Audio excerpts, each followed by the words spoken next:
अबू आसिम आजमी साहब का मैं बहुत बहुत धन्यवाद देना चाहता हूं कि उनके प्रयासों से और उनकी कोशिश से आज जनता दल सेकुलर के सभी महत्वपूर्ण नेता समाजवादी पार्टी में शामिल हो रहे हैं। मैं सभी नेताओं का स्वागत करता हूं, बधाई देता हूं और मैं भरोसा दिलाता हूं, जैसा कि अभी अबू आसिम आजमी साहब ने भरोसा दिलाया है कि समाजवादी पार्टी में आकर के जिस सिद्धांतों को, जिन मूल्यों को लेकर के आप चले हैं, उन सिद्धांतों को, उन मूल्यों को इस पार्टी में भी बराबर का हक और सम्मान देकर के हम आपको जोड़ने का काम करेंगे। और आपको महसूस होगा कि जो लड़ाई आप लड़ना चाहते थे, इस दल में आकर के आप और मजबूती से लड़ सकेंगे। इसके साथ साथ मैं श्री प्रताप होगड़े जी, उनका धन्यवाद देता हूं। एन रेवड़े भोसले साहब हैं, उनको बधाई देता हूं। डॉक्टर पीडी जोशी, उनका धन्यवाद देता हूं। श्रीमती शाइने हिंद, निहाल अहमद जी, उनका भी मैं स्वागत करता हूं, समाजवादी पार्टी में बधाई देता हूं। डॉक्टर विलास सुरकर, उनका स्वागत करता हूं। मुस्किन डिग्रिटी, उनका स्वागत करता हूं। श्री जितेंद्र जी, स्वागत करता हूं। अल्ताफ हुसैन साहब हैं, उनका स्वागत करता हूं। क्योंकि आज साइकिल यात्रा का भी कार्यक्रम था, परिस्थिति दूसरी थी, कल बड़ा मैच था। मैं प्रेस के साथियों के माध्यम से और आपके माध्यम से इंडिया की टीम को बहुत बहुत बधाई देना चाहता हूं ऐतिहासिक जीत की। जिस समय मैं मैच देख रहा था, उसी समय महसूस हो गया था कि इंडिया जीतेगी और इंडिया जीती भी। आज हमें खुशी इस बात की है कि हमारे साथ महाराष्ट्र के बहुत महत्वपूर्ण लोग समाजवादी पार्टी में शामिल होकर के समाजवादी पार्टी को और आगे बढ़ाने का काम करेंगे। मैं एक बार फिर मुंबई से, महाराष्ट्र से आए हुए सभी लोगों का बहुत बहुत स्वागत और बहुत बहुत धन्यवाद देता हूं। सर, आपने एक तस्वीर अभी ट्वीट की है उत्तर प्रदेश कैबिनेट के मंत्रियों को दिखाते हुए, क्या मैसेज दे रहे हैं उसको लिखकर? आपको जो मैसेज दिखाई दे रहा हो वही मैसेज आप लिख दीजिए और पढ़ दीजिए।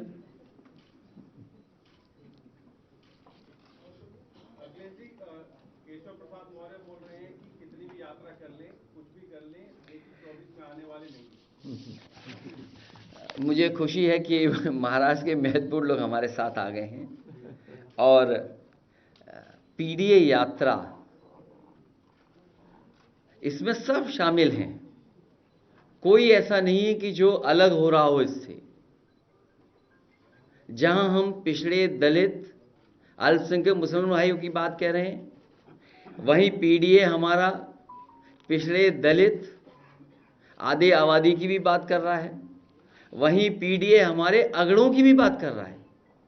तो अगर इनमें कहें ए को कैसे डिफाइन करना है, तो हमारे अल्पसंख्यक भाई भी हैं, आदिवासी समुदाय भी है और अगड़े भी हैं, और उसका उदाहरण आप देख रहे हो ये। तो इसलिए किसी को घबराने की जरूरत नहीं है। पीडीए यात्रा पहले से चल रही है, लगभग 5000 किलोमीटर ये छात्र, नौजवान और पार्टी के संगठन के लोग चल चुके हैं।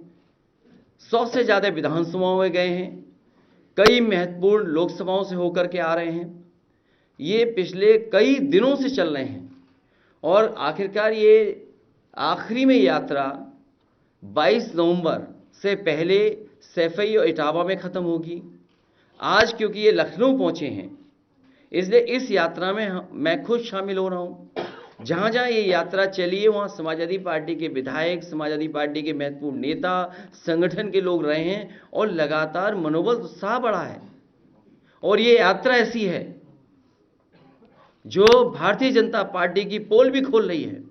और जिन मुद्दों को लेकर के हम निकले हैं, सामाजिक न्याय, जाति जनगणना और अधिकार और सम्मान मिले, जो हमारे साथ खिलवाड़ हो रही है उससे बचाया जा सके, जो देश को बांटने की ताकत है उनसे देश को बचाया जा सके, और उत्तर प्रदेश से ही रास्ता देश का निकलेगा। ये लगातार यात्रा, कार्यक्रम और हमारे शिविर चलते रहेंगे। घबरा कौन रहा है? वही लोग घबरा रहे हैं जो केवल तस्वीरें खिंचवाने आ रहे हैं। अध्यक्ष जी, ये जो इंडिया मैं अपने बनारस के जो प्लेयर आए हैं उनको भी कहूँगा स्टेज पे आ जाएं, दोनों तीनों लोग। इंडिया गठबंधन है और जो आपका आपका ये पीडीए है सर, बहुत जल्दी। स्वाभाविक है, हमारा कोई जनाधार नहीं है, अच्छी बात है। अध्यक्ष ये जो इंडिया गठबंधन है और ये जो पीडीए सर जो आप लेके चल रहे हैं, क्या दोनों के रास्ते अब अलग हो चुके हैं 2024 के लिए? फिलहाल ये पीडीए यात्रा है। ए डिफाइन लो, ए भगवान, पिछड़े दलित, ए फॉर अगड़ा।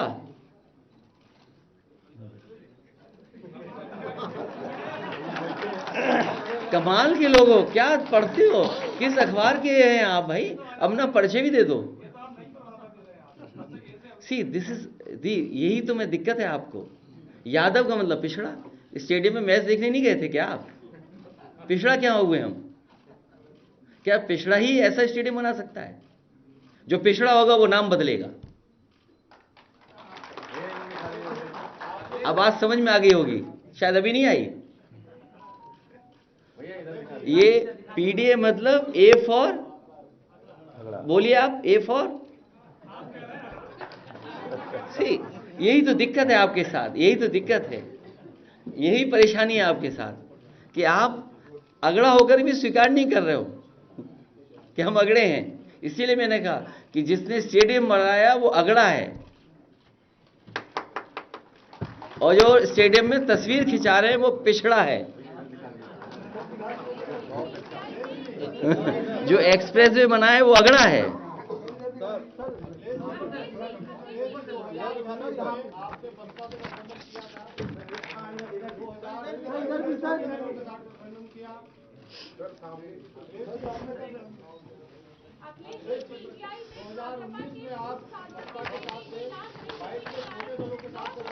देखिए, ये महत्वपूर्ण सवाल हैं, ये स्वास्थ्य को लेकर के।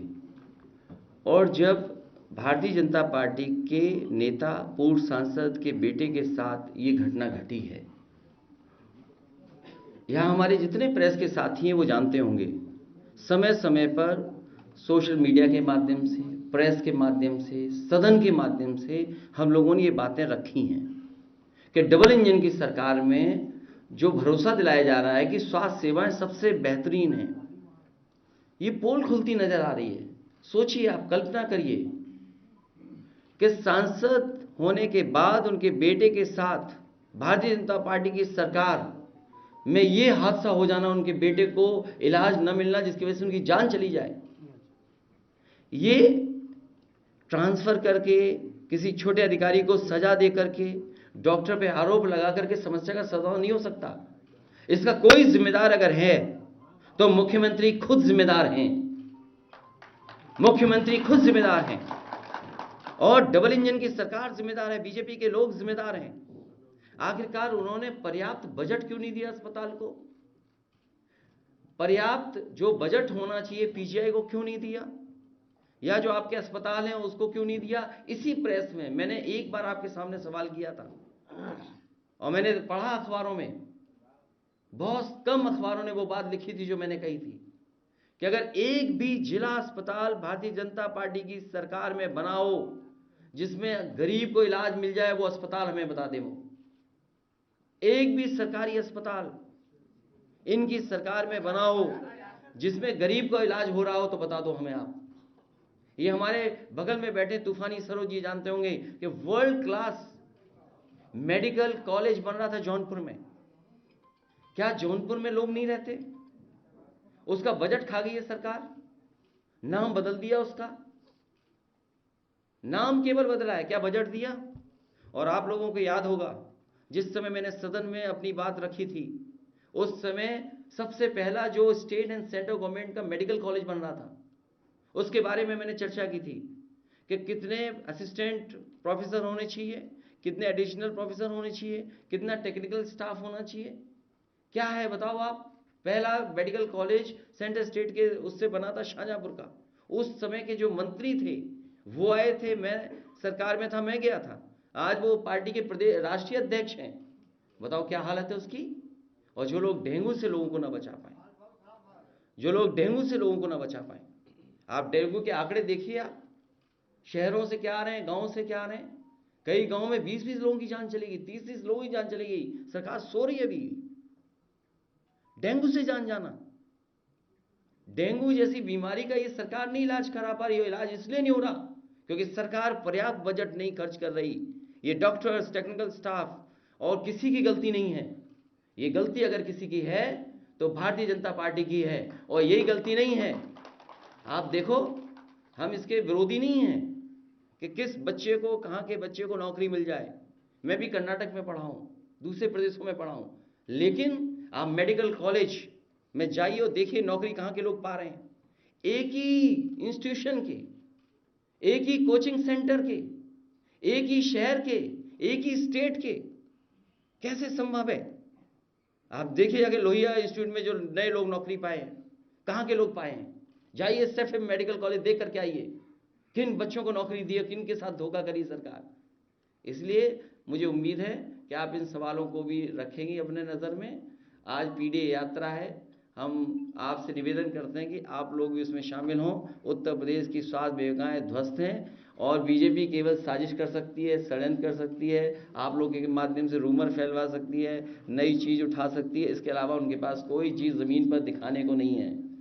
और कुछ लोग तो स्टेडियम की रौनक और खूबसूरती को देख करके तस्वीर खिंचाने भी नहीं आए। आपका बहुत बहुत धन्यवाद।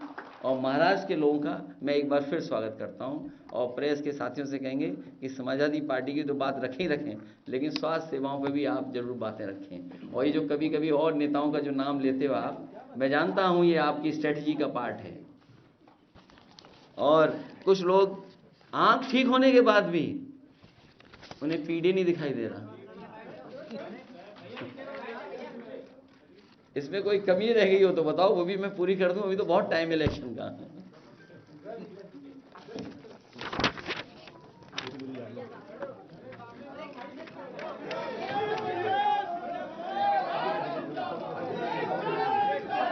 चल